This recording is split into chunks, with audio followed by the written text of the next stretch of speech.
Ang free radical, isa yan substance. Kung isipin mo, parang isang tao na naninira. Paano siya naninira? Ito na nga yung tinatawag na oxidation, oxidative damage. Yun ang paraan niya na paninira. Ano ba nangyayari dyan sa paninira niya yan? Para kang kinuhanan ng kapiraso ng katawan mo. Para niyang hinawakan yung daliri mo. Tapos, hinalpak niya ganun, tanggal yung daliri, o di sira ka. Yun yung oxidation. Ang antioxidant, ano naman yung ginagawa? Kinokontra niya ito para hindi masyadong malala. Snatcher, kinuha sa'yo yung bag, nagwala ka, kinuha yung bag. Ito ngayon, yung antioxidant, meron siya nung bag. Ibibigay niya dito sa snatcher. O, ito na, para hindi ka na manira. So, antioxidant. Binigyan na siya ng kung anong gusto niyang kunin. Hindi na makakapanira to. Hindi na darating yung sakit na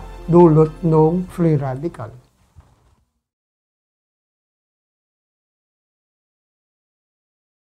Dati, balanse yung free radicals and antioxidants sa mga kinakain, sa environment natin, antioxidant content ng mga vitamins, minerals, and phytonutrients na kinakain na antioxidants, balanse yan sa free radicals na na-generate ng katawan natin.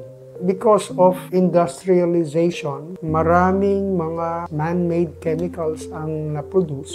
Nag-increase ang load ng free radicals, damaging our body. Therefore, mag-increase yung requirement ng antioxidants for our body.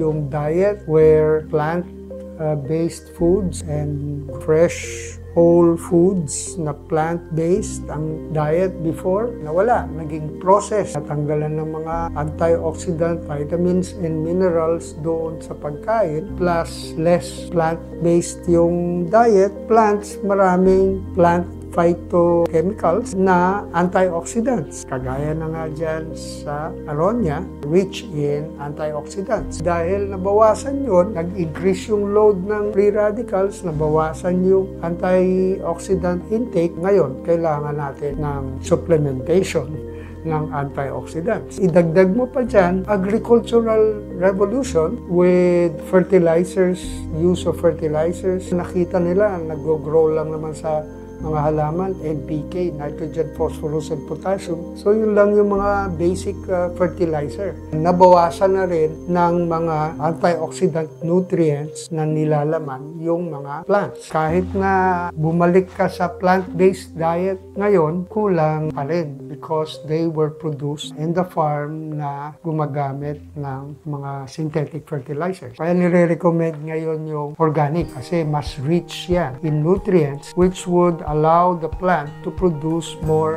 antioxidant nutrients. So it's going to be beneficial for everybody. Whatever condition sa buhay natin ngayon, kailangan talaga ng supplementation with antioxidants. And lahat ng klase ng antioxidants, vitamins, minerals, and these phytonutrient antioxidants, kagaya ng galing sa Aronia melanocarpa.